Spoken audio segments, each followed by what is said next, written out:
Bienvenue à toi aujourd'hui dans cet épisode qui est dans le cadre du Podcaston, épisode de podcast où les podcasteurs francophones s'associent pour mettre en lumière une association. Et la mienne aujourd'hui, c'est Terre des Sagesses. Terre des Sagesses, c'est une association qui œuvre pour protéger les peuples premiers et pour soutenir en fait la conservation des sagesses ancestrales. Alors je me réjouis de te faire découvrir cette association. Profite bien. Ce sera Barbara Stodler que je vais interviewer, qui va nous partager son cheminement pour arriver à la construction, à la structure de cette association et comment elle est allée à la rencontre de ces peuples premiers. Donc tout un voyage, toute une aventure. Je te laisse prendre un café, prendre un thé et une très belle écoute à toi. Bonjour, moi c'est Virginie, auteure du roman Namata, là où tout commence, dans lequel je vous livre mon histoire entre le Brésil, l'Afrique et l'Europe.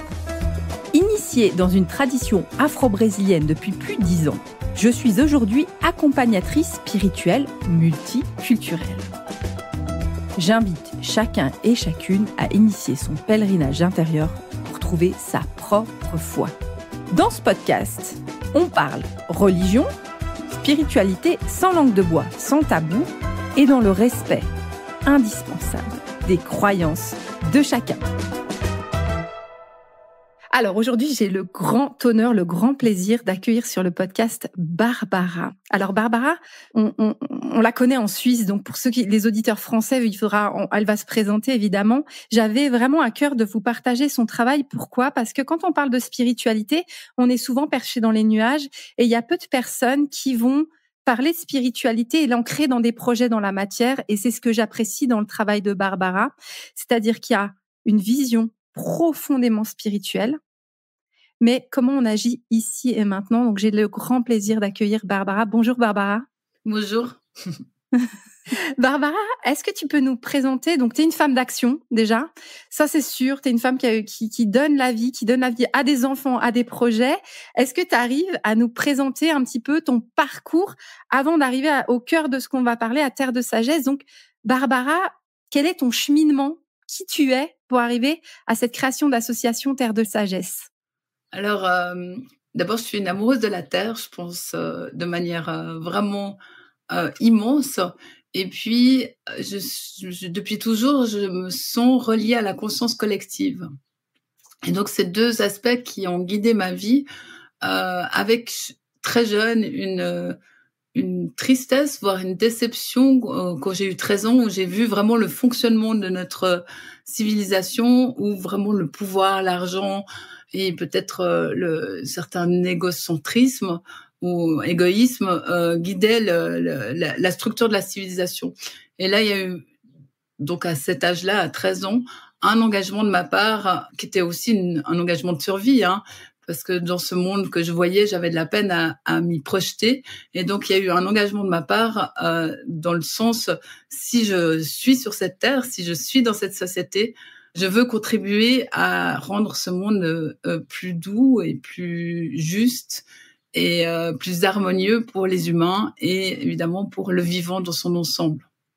Et puis ensuite, alors c'est toute une longue histoire de rencontres, de guidance et évidemment de projets avec chaque fois une intégration des informations sur l'instant T. Et puis chaque fois, ça a amené une évolution dans les projets qui ont toujours été plus loin dans cette présence au vivant et plus loin dans moi j'aime beaucoup cette expression, tisser la beauté entre la terre et le ciel. Et pour moi, l'être humain, dans son incarnation, s'il veut vraiment faire de sa vie un chef d'œuvre, son but, c'est vraiment ça, c'est de tisser la beauté entre la terre et le ciel, c'est-à-dire comment créer vraiment cette harmonie, cet équilibre et cette beauté entre ces deux aspects qu'on a tous en nous en tant qu'être humain. Ensuite, dans le très concret, il y a eu une association que j'ai fondée en 2003 avec Vincent Girardin. Cette association s'appelle Nice Future. Elle avait comme objectif dès le départ d'être au service de la Terre. J'étais formée dans la communication, le marketing. J'avais créé à l'époque une agence de communication éthique et j'étais assez marquée parce que il y avait personnes qui défendaient la terre. Et l'outil de marketing et de communication m'intéressait puisque aujourd'hui, c'est un outil vraiment pour travailler avec le grand public, pour travailler avec la conscience collective. Et je me suis dit à ce moment-là, on va créer une structure et on va considérer que notre boss, entre guillemets, on travaille vraiment pour la Terre.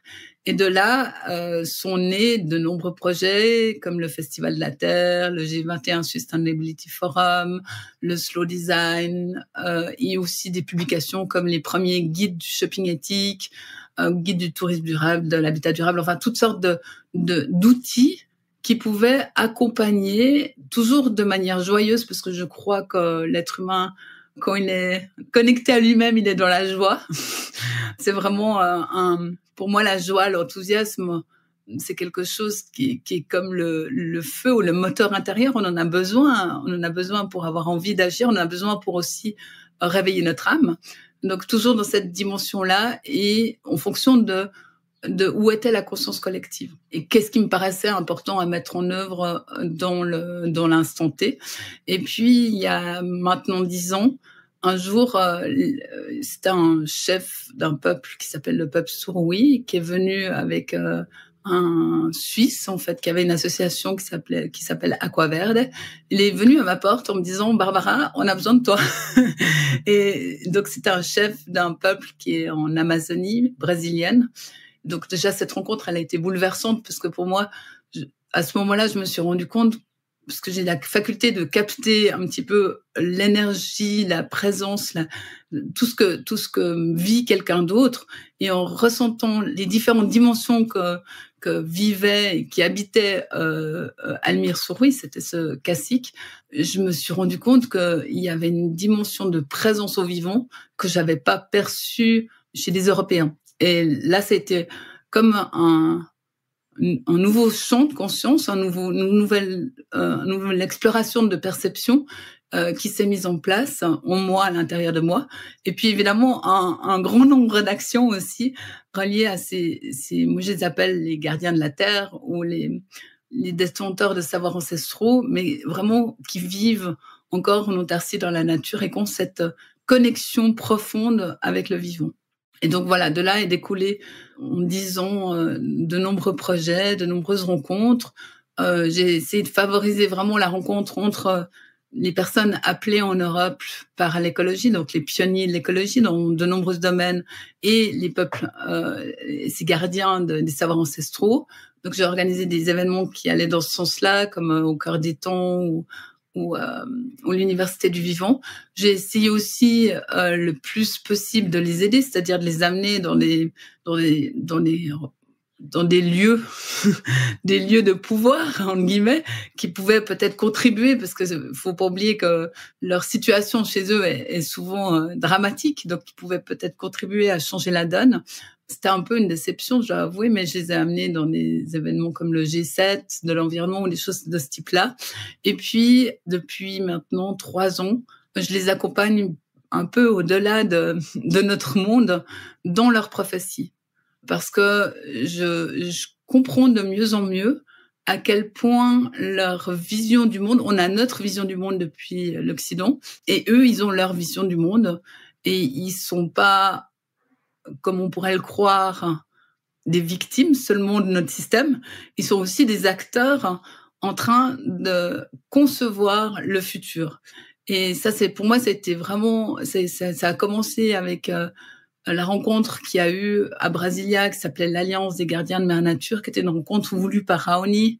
Donc le Raoni, c'est le grand cacique qu'on connaît souvent, qui est un aîné, qui est tellement agi pour la forêt amazonienne. Et donc Raoni a voulu une rencontre de 150 différents peuples indigènes à travers le monde, suite à des invitations qu'il avait eues dans les COP et ce genre d'organisations plus occidentales. Et en ayant vécu toutes ces rencontres, il s'est dit, c'est pas de là que la solution va arriver. Et donc, il a organisé l'Alliance des gardiens de Mère Nature, donc cette réunion, et j'ai eu la chance d'y participer. Et là, j'ai vraiment pu être au cœur, entre guillemets, de leur vision du futur, de leur convergence par rapport aux visions du futur. Et ces visions-là m'ont amené déjà à changer ma propre vision du monde, mais aussi à nourrir beaucoup d'espoir en moi, en fait. Vraiment, parce que leur vision du monde, nous, on a développé une vision du monde en Occident qui est vraiment une vision pour résoudre les grands enjeux, la crise écologique qu'on vit, qui sont des visions du monde quand même qui sont axées sur un travail sur la matière, donc la technologie ou enlever la technologie. Enfin, on est toujours sur ces deux paramètres, ou revenir à une simplicité volontaire. Enfin, on est toujours axé sur la matière. Et eux, ils ont développé une vision du monde qui est un peu au-delà, c'est-à-dire vraiment une dimension spirituelle. Mais j'aime pas ce mot spirituel parce que c'est extrêmement difficile de l'utiliser en Occident. Mais c'est une dimension vraiment de l'esprit. Et dans cette dimension de l'esprit, je suis convaincue qu'on y trouve le plus de solutions pour notre futur. Voilà, très rapidement. C'est intéressant. C'est vrai que on s'était pas parlé depuis un petit moment parce qu'on devait être dans nos projets. Puis le Covid, malheureusement, a beaucoup fait qu'on s'est pas mal retourné, je crois, un peu tous les projets associatifs. À un moment, on s'est retrouvé à devoir remettre de l'énergie pour relancer les projets qui sont tous, enfin beaucoup qui sont, voilà, c'était difficile de garder le lien. Ce Covid, s'il y a une chose malheureusement qui a été profondément détruite, c'est, je crois, les liens pour pouvoir créer d'autres. Si je reviens, c'est vrai que ça t'as cette dimension. On va utiliser effectivement le mot spirituel, mais ce que je me souviens de toi, c'est quand tu dis que tu ramenais des personnalités, c'était des personnalités politiques. Quand tu dis que tu avais le G21, c'était des businessmen, c'était comment des entreprises où vous pouvez s'impliquer. C'est-à-dire que tu as toujours cette vision de oui, il y a ce monde spirituel, mais ça veut pas dire qu'on va tous élever des chèvres dans le Larzac. C'est pas ça, c'est comment on ancre et comment on passe dans l'action. Donc tu as ce cheminement-là qui est vraiment c'est cette ligne qui est évidemment le respect profond de la terre, donc l'écologie. Je pense que il y a aucun peuple premier qui va pas dire la terre est une divinité, il faut la respecter, évidemment, c'est fondamental. Alors nous, on va dire là, on va trier nos déchets et puis on dit on va respecter la terre. Ça va évidemment bien plus que ça. Et comment à un moment tu as cette rencontre avec le peuple Suruí, qu'est-ce que ça t'ouvre comme porte pour aller, là tu organises maintenant cette association Terre de Sagesse pour aller au Bénin, pour aller à d'autres. Comment elle émerge en toi, cette association Terre de Sagesse? Terre des Sagesses, oui. Terre des Sagesses, oui. Alors, c'est vraiment né de la suite des projets à l'époque. Bon, il y a eu en moi quand même une certaine rupture, c'est-à-dire que comme je travaillais vraiment avec le tissu sociétal occidental, j'ai bien vu, pour moi, c'était une évidence en rencontrant, et c'était des caciques ou des leaders spirituels, mais en rencontrant ces détenteurs de savoirs ancestraux, que je perdais une grande partie du public occidental qui suivait les projets de Nice Future. Pour des raisons très simples. C'est clair que dans un projet comme un grand forum où on parle effectivement de la terre et de l'écologie, il y a quand même toujours l'intérêt pour du business, pour beaucoup d'acteurs, parce que c'est des grandes rencontres, il y a beaucoup de monde. Et puis, on le sait malheureusement, mais à titre personnel, moi j'ai une grande déception par rapport à la transition énergétique, écologique et on pourrait dire la décarbonisation, parce que en fait on est toujours un petit peu dans le vernis du dessus. Le grand enjeu qui est vraiment comment on arrête de prendre les ressources à la terre n'importe comment, avec des impacts qui sont parce qu'une mine c'est pas une mine c'est de l'arsenic partout, c'est du mercure partout, c'est des énormes quantités de vie qui sont détruites d'un coup. Enfin, donc ça a pas diminué du tout, ça a même augmenté. Et en fait, je m'éloigne un petit peu du sujet, mais quelque part, il y a une partie de l'Occident qui veut pas quitter ce modèle-là. Et ce modèle-là, on lui met un joli vernis qui est présenté sous transition écologique, énergétique, mais c'est toujours comme ça. Il y a une espèce de récupération du business entre guillemets, mais du business qui est pas un business régénératif de la vie, qui est un business qui veut faire comme d'habitude dans la vitesse le plus d'argent possible. Et la même chose dans la décarbonisation. On a ces deux dimensions qui ont été pour moi complètement récupérées. Et c'est clair qu'en arrivant avec les peuples ancestraux, il y a eu une rupture aussi entre ces deux mondes. Et d'autant plus qu'il y a aussi une rupture du dialogue. Ça veut dire que je me suis retrouvée avec une présence. En fait, voilà, le grand enjeu qui se révélait à moi, c'était plus de travailler sur la façon de faire les choses. Ce que j'ai vraiment pris conscience avec les peuples indigènes, c'était notre manière d'être au monde. Et ça changeait tout. En fait, ça servait à rien d'agir sur notre façon, nos projets, nos façons de construire les choses. Ça demandait quelque chose de beaucoup plus profond. Ça demandait une transformation de notre manière d'être au monde. Et ce collapse-là, déjà, il a fallu que je l'intègre vraiment pas seulement mentalement, mais dans tout ce que je suis, donc dans toutes mes dimensions. Et puis ensuite, il a fallu que petit à petit, j'amène tout un groupe de personnes avec moi qui se sentaient appelées ou qui comprenaient cette dimension-là. Et ça a pris du temps. Et donc, pour pouvoir avoir cette liberté d'agir dans ce sens-là, pour moi, c'était plus simple de créer un projet qui s'appelait donc Terre de sagesse, parce que pour moi, on est vraiment dans un monde où il y a beaucoup de sagesse différentes, complémentaires, et qui sont extraordinaires et pas du tout vues de l'Occident. Donc ça, c'était un peu l'idée de base de ce nom. Et du coup, de le faire à titre individuel, en amenant le maximum de personnes qui se sentaient appelées avec moi pour reconstruire quelque chose dans le collectif plus large qui est en train d'arriver. Il y a quelques points, moi, qui sont très intéressants. C'est quand tu dis, à un moment, tu découvres ça avec le peuple Suroui, et à un moment, c'est très juste, tu as besoin d'intégrer, en fait. Tu as besoin, mais je dirais presque de modifier tes cellules. Moi, il faut changer son ADN pour pouvoir regarder, parce qu'évidemment, toi et moi on sommes blanches, hein, occidentales, avec un travail du marketing derrière, parce que tout projet, quel qu'il soit, demande un moment de rentrer dans la matière, de le faire connaître, de communiquer, d'entrer dans ce monde. Et à un moment, tu as besoin un petit peu de ce moment de retrait pour que ça intègre. Et ça, je trouve très juste. Dans mon parallèle, moi, avec les cultures brésiliennes, dans lesquelles j'ai passé beaucoup de temps aussi, il y a tout ce temps où tu es peut-être un peu en silence parce qu'il y a les enseignements que tu as. Et c'est pour ça que je dis le chamanisme, tu peux pas aller faire 3 week-ends puis t'es chaman. C'est un moment et tu vas peut-être, des fois, tu reçois une leçon. Et c'était une chamane que j'ai interviewée il y a quelque temps en Caribéenne qui me dit, mais une fois, j'ai une leçon, je l'ai reçue, j'ai mis 10 ans à l'intégrer et ça y est, je peux transmettre. Alors, évidemment, les temps sont plus ou moins longs, évidemment, mais c'est ce temps d'intégration et de compréhension de ce que ça fait pour toi, pour pouvoir après accompagner les personnes pour que eux l'intègrent en eux et fassent corps avec la mission.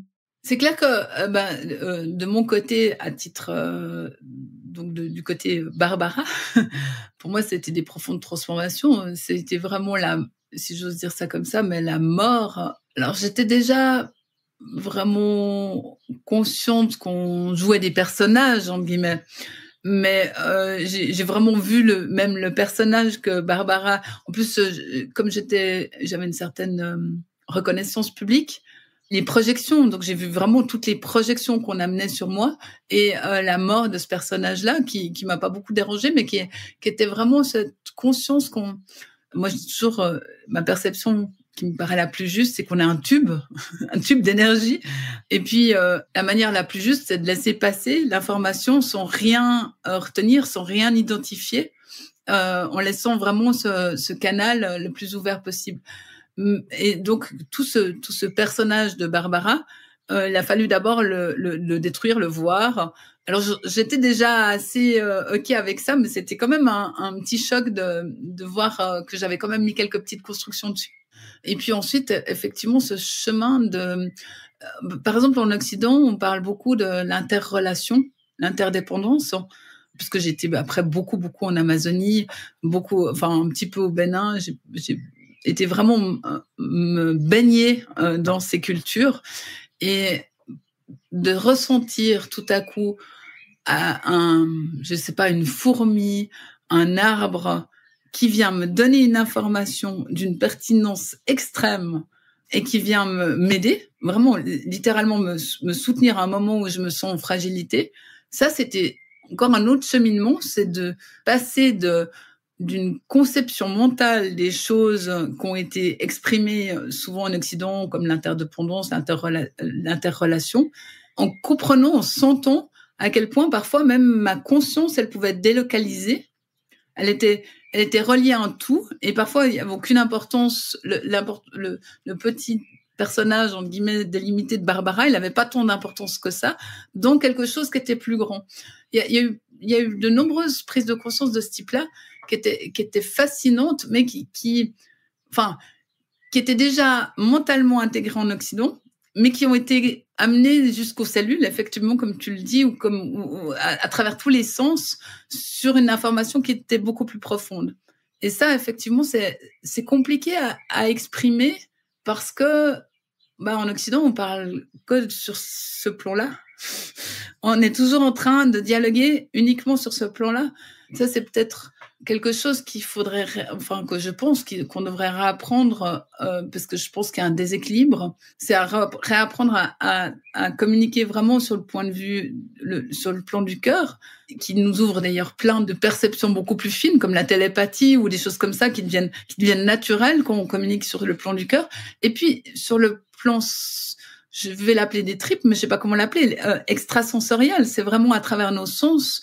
Il y a un nombre d'informations et d'informations intelligentes, souvent beaucoup plus intelligentes que l'information qui nous vient par le mental.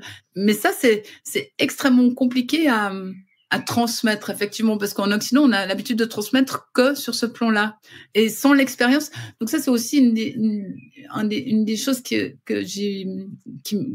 venue naturellement, mais que j'ai voulu proposer de plus en plus avec Terre de Sagesse, c'est des expériences à vivre, de sortir des discours et de proposer vraiment des stages où on est dans une expérience à vivre, ou des voyages où là, moi-même, je ne sais pas où on va, je vois l'intention, je vois ce qui est en train de se dessiner, mais c'est l'expérience à vivre. Et c'est plus quelque chose qui est programmé dans le mental et qui va être contrôlé de ce plan-là, pour que on puisse le plus possible passer sur d'autres, ou ouvrir d'autres, parce que je pense qu'on va pas arrêter d'être sur le mental, mais on va pouvoir équilibrer en ouvrant les autres parts de nous qui sont un petit peu sclérosées en Occident, faut quand même le dire.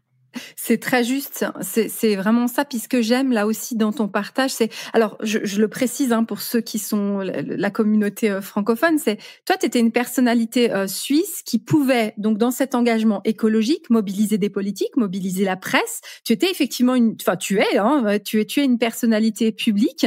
Ça aurait été tellement, j'imagine, Barbara, tu aurais pu continuer en ayant ces grands forums du business et de l'écologie. Tu aurais pu continuer comme ça avec tout ton ego, et à un moment, il fallait déconstruire ça, parce que je peux m'imaginer que quand tu es face à des directeurs, tu as cette vision et cette aura, parce que tu en as une quand on te connaît, vraiment cette présence, d'arriver à dire, mais en fait, moi, j'ai envie de parler de choses spirituelles, j'ai envie de parler, c'est une part énorme d'humilité. En tout cas, moi, c'est ce que je perçois aussi, et ce que tu as fait peut-être vraiment, je crois que je t'ai pas vu depuis 2-3 ans. Ça, c'est magnifique, le chemin, mais d'arriver à dire, écoutez les gars, je l'ai traversé aussi, c'est comment on arrive à parler de, les gars, je vais vous parler de spiritualité africaine. Ça, voilà, et toute la projection qu'il y a. Je vais vous parler, alors on a une vision peut-être amazonienne, peut-être parfois un peu fantasmée, ou parler, ou de l'autre côté qui peut être exclusivement dû dans la spiritualité sur les voyages un peu de la madré, mais voilà, donc les voyages de l'ayahuasca, mais après entrer quand une personne, elle va faire une semaine dans la forêt amazonienne pour faire 1 ou 2 cérémonies d'ayahuasca, c'est pas comprendre la philosophie, c'est pas comprendre les messages, c'est pas appréhender, c'est pas se déconstruire aussi et être un moment complètement par terre en train de vomir ses tripes, et des moments de solitude profonde comme on a pu, quand à un moment on va en profondeur essayer de comprendre une autre culture. Du coup, et je vais préciser aussi en préparant cette interview, ce que j'ai aimé aussi, c'est, alors moi je suis sollicitée, il y a des agences qui préparent des voyages, qui me contactent pour faire la promotion des voyages. Jour 1, on va découvrir le AP. Jour 2, on va faire une cérémonie d'ayahuasca. Jour 3, on va vivre une initiation dans le cône d'Amblay.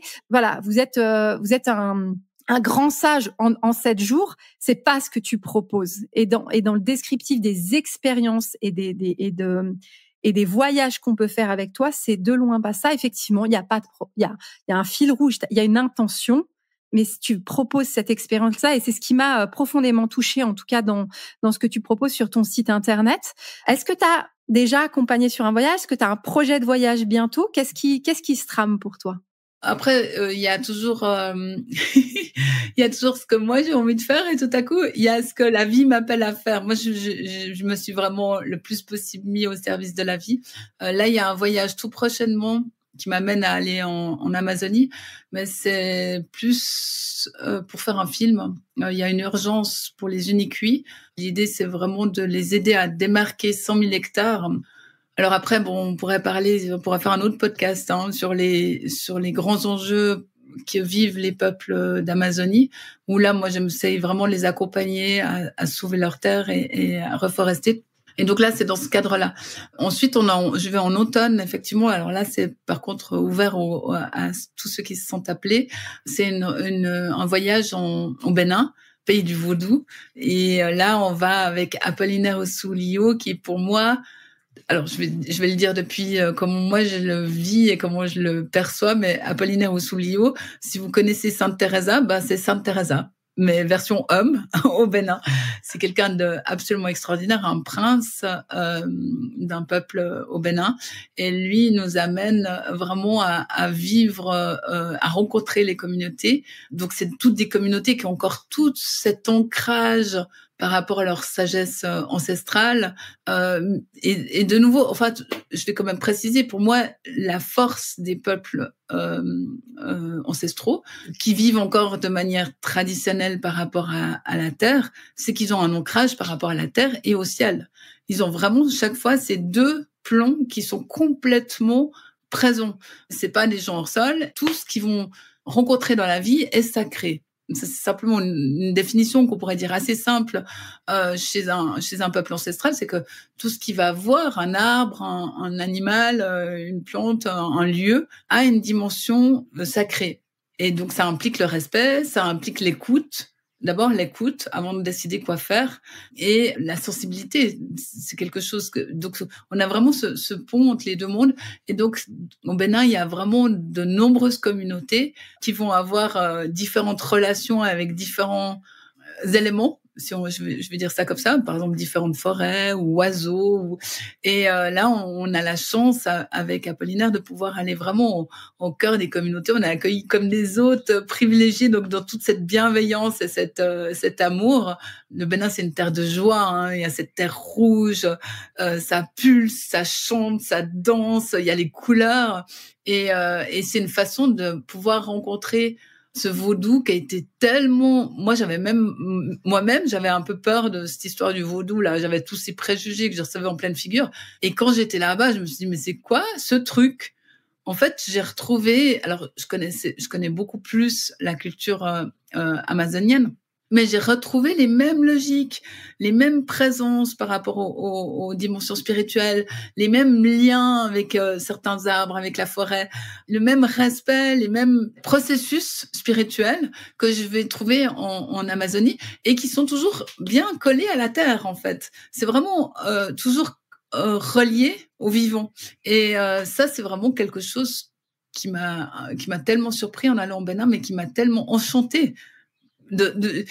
En fait, ça m'a émerveillée de savoir que sur cette terre, au-delà des préjugés, des images préconçues, pleines de clichés qu'on a en Occident, il y a vraiment des merveilles. Mais vraiment, on peut pas dire autre chose.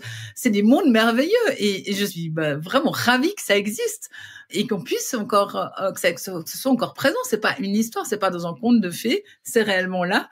Et ces mondes-là, ils sont vraiment passionnants à découvrir, et ils nous amènent automatiquement un miroir sur nous-mêmes.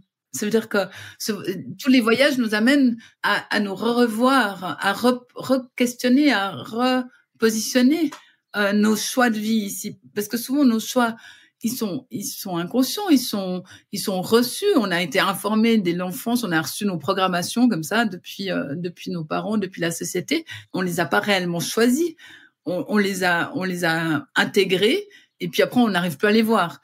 Mais en faisant ce type de voyage, en fait, tout à coup, on peut re-regarder tout ce qu'on est, et on peut re-regarder si on choisit encore je sais pas, cette façon d'être au monde ou pas, ce positionnement ou pas. Enfin, ça nous permet vraiment de grandir avec beaucoup de fluidité et en retrouvant une souveraineté. Parce que si je choisis, je redeviens souverain de mes propres choix. C'est très juste, puis c'est magnifique ce que tu dis parce que, alors, je vais mettre en commentaire de ce podcast, je vais rappeler l'épisode que j'ai fait sur le vaudou et déconstruire les clichés. Quand je dis on va changer notre ADN, c'est vraiment ça. Le vaudou, c'est, alors, je vais le détailler un petit peu parce que c'est un mot qui fait peur dans notre culture. On a tout de suite les clichés du cinéma américain avec les poupées, avec tous les clichés qu'on a. Néanmoins, on a en plus ancré dans notre ADN en tant qu'Européens encore les codes de la colonisation, de la diabolisation que ça en est, parce que ça fait partie de notre histoire, parce qu'il fallait bien diaboliser pour pouvoir les coloniser et pouvoir les évangéliser, pour apporter la bonne parole. Il faut vraiment rabaisser, parce que c'est terrible, c'est comme on a un mépris pour les spiritualités africaines. La vision qu'on a aujourd'hui du vaudou est une vision méprisante européenne, condescendante. Je retiens pas mes mots, alors que c'est une religion, une confession, même au-delà de ça, vraiment une transcendance, comme on peut la retrouver dans le bouddhisme, comme on peut le retrouver en Amazonie. Moi, j'ai écrit un livre là-dessus, je te l'enverrai, Barbara, faut que je te l'envoie. Ah oui. Ouais, j'ai écrit où, à un moment, quand on est au Bénin, on a cette croyance, et Dieu sait qu'avant, j'avais fait du chemin au Brésil déjà. À un moment, moi, le jour où je partage souvent, ce moment où je vois un premier zangpeto, donc dans la culture brésilienne, ce grand cône de raffia d'environ 2 mètres, qui est un objet. Et je me suis retrouvée un jour devant ce grand cône de raffia qui bougeait tout seul et qui parlait. Et vraiment, ce moment de quand on est en train de se déconstruire, c'est que là, quand on voit la matière qui bouge, on voit la sagesse, et là, on se dit, on ne sait plus grand-chose en Europe. Moi, le jour où j'ai vu un zangpeto qui bougeait et qui parlait, je me dis, je sais rien. Je redescends un petit peu. Là, t'as fait tes initiations, mais redescends, tu ne sais rien, parce qu'il y a une maîtrise de la dimension quantique, il y a une sagesse que nous, on n'a plus du tout. Du tout. Donc, ça veut dire que ton voyage peut offrir un espace pour aller toucher ça. Toutes les personnes qui ont écouté ce podcast sur la vision du vaudou, je vous mettrai évidemment les références sur le voyage que propose Barbara dans Terre des Sagesses. C'est une occasion d'aller rencontrer ça. C'est une occasion de voir d'une autre manière notre monde et d'aller transformer notre ADN. C'est magnifique. Est-ce que tu peux nous parler du coup en tout cas là, du coup d'Apollinaire, même si je te fais une petite touche, si un jour je peux l'interviewer, ce sera avec grand plaisir. Alors, je pense qu'on pourra interviewer Apollinaire, on pourra interviewer Ninawa, enfin, on pourra... Alors, peut-être je vais juste revenir un petit peu sur mon histoire. Donc, il y a eu ces peuples indigènes qui sont arrivés. Et puis, il y a eu tout ce travail que j'ai fait pour essayer de créer des ponts et puis d'entrer concrètement dans leur culture. Il faut savoir que je viens quand même d'une famille où ma tante est géobiologiste, mon père est un chercheur de vérité, mon grand-père, mon arrière-grand-père. Donc, je viens d'une famille où l'énergétique, où les dimensions spirituelles sont transmises depuis plusieurs générations. Et il y a des grands voyageurs. Donc, je me suis aperçue aussi que tout ça me permettait de vivre ce que j'ai vécu. Ça, j'ai aussi une reconnaissance vraiment par rapport à mes ancêtres qui ont déjà fait tout un travail. Donc, je me suis quand même sentie à l'aise en allant dans ces différents mondes. Et puis, j'ai eu tout un travail aussi pour aider des projets pour la forêt, pour sauver des parts de forêt, pour racheter des parts de forêt, pour planter des arbres. Donc, tout ça a créé des ponts, des liens et des fraternités qui sont devenues de plus en plus fortes avec de nombreux leaders spirituels d'Amazonie, d'Afrique, comme Apollinaire. Et puis, il y a un grand enjeu, donc c'est pour cela que je vais en avril en Amazonie. Il y a un très grand enjeu qui se passe autour des Unicuis. Donc, Ninawa est le cacique des Unicuis, où vraiment on essaye de démarquer 100 000 hectares de forêt, mais c'est aussi la rencontre entre la civilisation occidentale brésilienne et juste derrière les Unicuis, on a des peuples sans contact. Donc, on est vraiment dans cette rencontre qui se fait depuis plusieurs années, mais qui avance malheureusement en mangeant la forêt. Ça veut dire quoi, les peuples sans contact? Excuse-moi. Ça veut dire quoi? Derrière les Unicuis, il y a, je crois, une dizaine de peuples qui n'ont encore jamais eu de contact avec la civilisation. OK. Donc on les appelle les peuples sans contact parce que c'est des peuples qui vivent dans la forêt comme depuis toujours et puis qui n'ont pas de lien ni avec des autres peuples premiers, souvent, ni avec la civilisation. Et c'est assez préservé parce qu'on sait que lors des premiers contacts, il y a jusqu'à 70-80% de la population qui va mourir de par les virus. Parce qu'ils n'ont aucune immunité par rapport à ce que nous, on transporte. Donc, c'est des peuples en tout cas, jusqu'à maintenant, on sait plus ou moins quand ils sont localisés. Et puis, il y a une interdiction pour tout le monde d'aller les rencontrer. Donc, pour expliquer, donc là, on est vraiment en deux mondes. Et là, l'objectif, c'est vraiment de démarquer et de sauver un grand territoire qui devrait faire un petit peu frontière, qui devrait plus laisser passer. Donc ça, c'est une grosse bataille. C'est vraiment, c'est David contre Goliath. Hein. Et ils le font en étant très conscients. Donc c'est ça aussi, c'est ce chemin que j'ai fait aussi avec eux pour essayer de les aider. Dans tous nos échanges, je comprends et je reçois aussi, et je vis la même chose d'ailleurs, c'est que en fait la force qu'il y a pour résister, c'est une force spirituelle. Alors, ça ne veut pas dire qu'il va pas falloir agir dans la matière, mais c'est pas une action dans la matière depuis la volonté. La volonté va se mettre en place après. C'est la mise en place dans la matière depuis une conscience spirituelle et qui nous unit. Et donc, pour moi, ça a été déjà vraiment de comprendre que c'est pas seulement quelque chose pour soi-même, pour être bien, voilà, pour sauver son âme et tout ça, mais c'est une force pour nous unir ensemble. Donc ça, c'est déjà quelque chose de très nouveau. Et dans cette conscience-là, cette conscience de cette force spirituelle collective, ce qui est très intéressant, c'est que en Occident, par exemple, on retrouve les mêmes processus qu'on peut retrouver sur la personnalité, sur les dimensions spirituelles aujourd'hui. Ça veut dire que on retrouve ce que certains appellent un ego spirituel, mais des gens qui se disent ah oui, je suis plus évolué, moins évolué, enfin voilà, tous ces blablabla qui n'ont pas grand intérêt, mais qui partent de l'idée qu'il y a quelque chose de plus haut et plus bas et qu'en fait, on est des individus séparés. Et là, dans ce que je perçois par rapport à ce travail pour sauver cette forêt, il y a la forêt, il y a les humains, et il y a tous ceux qui tout à coup arrivent parce ils ont été appelés par le projet, mais c'est comme s'il y a un esprit, on pourrait l'appeler l'esprit qu'on appelle ensemble. Et depuis cet esprit qu'on appelle ensemble, c'est comme si les choses, elles se mettent en place pour que ça puisse œuvrer dans le bon sens par rapport à sauver la forêt. Et ce qui est extrêmement intéressant, et ce que je vois aussi dans les voyages, c'est qu'il n'y a plus un sachant et un non-sachant, quelqu'un qui a un don et puis les autres qui sont des moutons derrière à suivre le don. On a différents talents, différents dons qui se complètent naturellement. Et ça, c'est quelque chose que moi, je découvre vraiment dans un travail très concret pour sauver des forêts. Mais c'est c'est quelque chose que je découvre et que je mets en œuvre aussi dans les voyages. Et c'est ça qui pour moi, est un shift de la conscience. C'est que pour l'instant, en Occident, on a bien ouvert le champ spirituel, mais on est encore dans combien j'ai fait de cours et de machins et de bidules. Et attends, je te dis, j'ai vu Reiki, bidule, chose. Enfin, j'exagère, mais c'est un petit peu ça. C'est exactement ça. Le monde du développement personnel chez nous, il est très ma petite prise de conscience, mes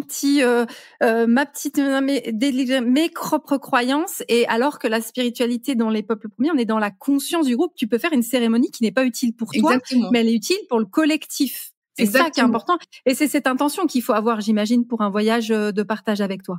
C'est cette intention, mais c'est aussi l'intention qu'on a sur les projets pour aider des projets très concrets. Et ça, c'est pour moi le grand, à titre personnel, c'est en tout cas ce que j'aimerais pouvoir le plus transmettre en Occident, parce qu'en plus, il y a quelque chose de complètement magique là-dedans. Il y a plus de contrôle du tout. Il y a juste de garder la présence à l'intention, et plus on est, plus ça marche, et puis d'écouter. Et au lieu de vouloir projeter, faire, contrôler, tenir le truc, on est plus dans l'écoute et juste d'agir en fonction de ce qu'on sent. Et quand vraiment il y a un groupe qui fonctionne comme ça, mais ça crée une magie extraordinaire. Et cette magie-là, elle appartient plus à une personne. Elle appartient à l'ensemble. Et ça, c'est pour moi quelque chose qui est de l'ordre de la guérison de l'humanité. Parce qu'en plus, chaque personne, elle va comprendre ce qu'elle a besoin de comprendre dans ce processus-là. Chaque personne va recevoir ce qu'elle a besoin de recevoir. Mais c'est quelque chose qui est de l'ordre vraiment de guérison, ouais, guérison du collectif. Et je pense qu'en Occident, on a vraiment, vraiment, vraiment besoin d'aller là parce que moi j'appelle ça des sortes de virus qu'on a reçus dans nos esprits, qui sont le système de compétition qu'on reçoit depuis qu'on est petit, le système de jugement où on met toutes les choses et les gens dans des cases, qu'on le veuille ou pas, inconsciemment, très rapidement. Tout ça, ça disparaît. Ça passe dans un autre plan. Et pour moi, ce shift-là, c'est le shift qui peut nous amener à vraiment vivre à nouveau en harmonie avec la Terre et nos frères et sœurs, parce que les autres humains et les oiseaux et les animaux sont nos frères et sœurs d'une certaine manière. Du coup, Barbara, est-ce que tu peux nous transmettre, où est-ce qu'on peut, pour celles et ceux qui sentent quelque chose comme ça, un appel, est-ce que tu as des portes, enfin, voilà, si ça a parlé à des auditeurs, est-ce qu'il y a une manière d'entrer en contact avec toi, entrer en contact avec l'association? Comment ils peuvent interagir? Alors déjà de manière très concrète, en fait, oui, je me suis un petit peu. Alors ça, c'est mon défaut, c'est que j'ai un peu un esprit qui fonctionne en arborescence comme ça.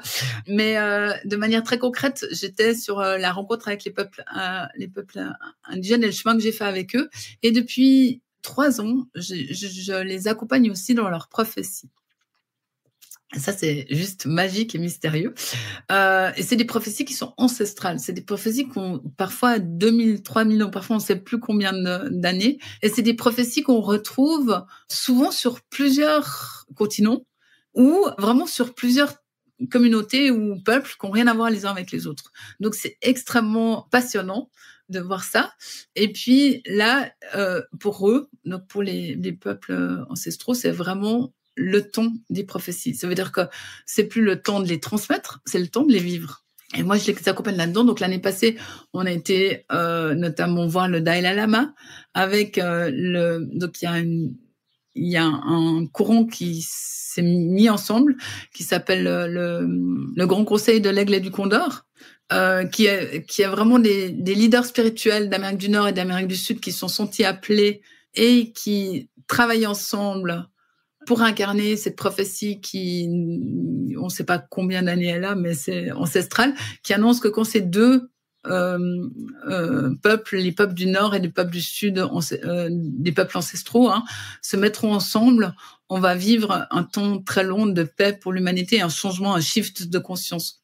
Et donc, ils se sont mis ensemble et ils ont tout donc, ils ont été faire des quêtes de vision et depuis ces quêtes de vision, ils ont toute une guidance comment agir. Dans ces actions à faire, ils ont 5 mandats, ils ont appelé ça des mandats.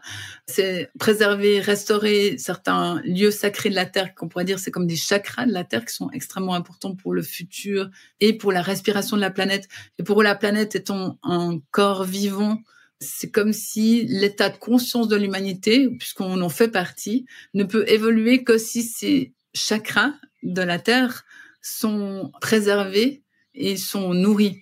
Donc pour eux, c'est extrêmement important que ces espaces sacrés soient protégés, soient nourris.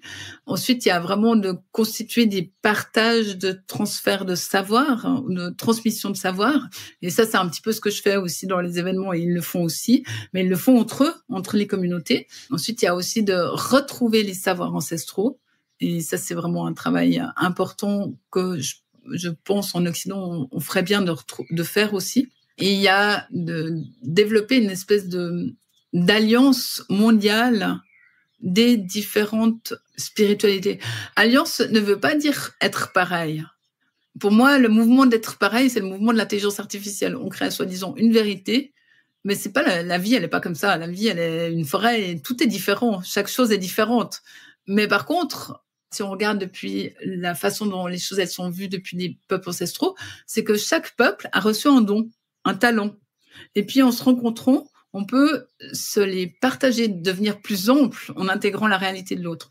Et donc ça, c'est des choses que j'organise assez régulièrement en amenant certains peuples rencontrer d'autres peuples et en organisant des voyages autour de ça.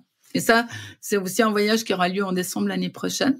Et puis, là, cet été, il y a vraiment aussi à se réunir maintenant en Europe, après tout ce processus, avec ceux qui se sont appelés avec eux. Et donc cet été, en août, fin août, du 21 au 25 août, j'organise une rencontre avec les représentants du Grand Conseil de l'Aigle et du Condor en Suisse, avec 5 jours pour travailler sur ces mandats que je viens de décrire et concrètement s'engager, réfléchir et s'engager pour les manifester sur notre terre européenne. Parce que l'idée, c'est vraiment qu'on soit, pour ceux qui se sont appelés par ça, qu'on se tienne avec eux dans ce travail. Donc ça, c'est une chose. Et puis ensuite, de les faire aussi rencontrer des cercles qui je pense, ont besoin de ce regard pour oser faire un pas supplémentaire. Et pour moi, j'aimerais vraiment, là, je suis en train de regarder pour organiser une rencontre avec les milieux économiques, avec la question fondamentale, c'est comment on remet le sacré, les valeurs de la nature dans l'économie. Mais vraiment le sacré, ça veut dire comment on redonne une dimension de conscience sacrée à ce qui est fait dans l'économie. Et puis la deuxième rencontre que j'aimerais vraiment organiser, c'est une rencontre autour de la santé. Pour moi, on a les maladies civilisationnelles qui n'existent pas chez les peuples ancestraux, qui sont les dépressions, burn-out, toutes les maladies d'Alzheimer, etc. Et l'éco-anxiété. Donc, toutes ces choses-là qui sont extrêmes, qui arrivent à certains extrêmes en Occident et qui, pour moi, en tout cas, depuis mon point de vue, les peuples ancestraux ont les solutions pour tous ces aspects de ces maladies actuelles. Et là, j'aimerais vraiment proposer aussi une rencontre parce que c'est des maladies qui n'ont pas lieu d'être. C'est vraiment des maladies, si on s'écoutait un peu sur la planète, elles n'existeraient pas. Enfin, c'est depuis mon point de vue, hein, je prends la responsabilité. Mais vraiment, s'il y avait un minimum d'écoute sur ces savoirs ancestraux et puis qu'on s'en inspirait, on les appliquait ici, toutes ces maladies, elles n'auraient pas leur place. Voilà. C'est très drôle, je trouve ça tellement juste. Donc, mon mari qui est burkinabé, il expliquait à son cousin qui lui est détenteur des sagesses de sa famille, il expliquait une problématique pour un soin d'une personne, il me dit, mais ici, là, il tombe malade de trop travailler. Il essaie d'expliquer le burn-out à ce féticheur africain. Il dit, il tombe malade, il travaille, il tombe malade. Ça paraît, c'est difficile à expliquer, en fait, vraiment c'est complètement hors norme, effectivement, dans d'autres sociétés. Barbara, on arrive gentiment au terme de ce podcast. Si tu avais un dernier message pour conclure, pour les auditeurs, qu'est-ce que ce serait? Bon, d'abord, j'aimerais m'excuser parce que j'ai un esprit qui est toujours un petit peu, en arborescence. Je sais que je fonctionne comme ça, j'ai toujours fonctionné comme ça. Et j'ai d'ailleurs eu un grand complexe par rapport à ça, parce que je me disais, mais non, mais Barbara, t'es pas focus comme les gens. Alors, ce qui n'empêche que j'oublie rien, hein, je garde tout, mais dans une autre fonctionnement. Et c'est un leader spirituel qui un jour m'a dit, mais Barbara, tu fonctionnes comme une forêt. Une forêt, elle n'est pas en train de faire une allée toute droite, elle construit plein de choses. Mais je sais que mon esprit, il part de beaucoup de choses. Et déjà, je voudrais m'excuser par rapport à ça.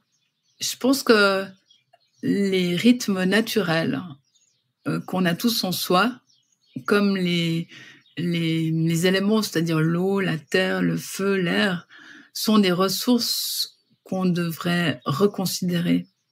Le dernier aspect, c'est la simplicité. Ces 3 aspects-là, je pense que c'est vraiment des choses que on devrait reconsidérer de manière toute simple chaque fois qu'on se pose trop de questions.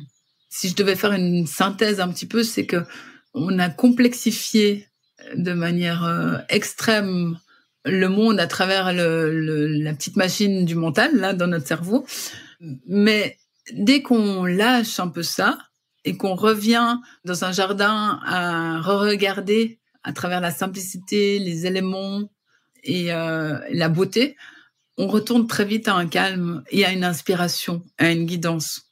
Et je pense que c'est vraiment des aspects fondamentaux de toute l'existence, de tout ce qui est sur cette terre, qui serait à reconsidérer, à remettre au centre de nos vies. À chaque fois qu'on se pose des questions, à chaque fois qu'on se trouve confronté un défi ou à un enjeu, je pense qu'il y a des grandes réponses là-dedans qui qui sont, elles, universelles et qui appartiennent à toute l'humanité. Merci beaucoup, Barbara. Merci.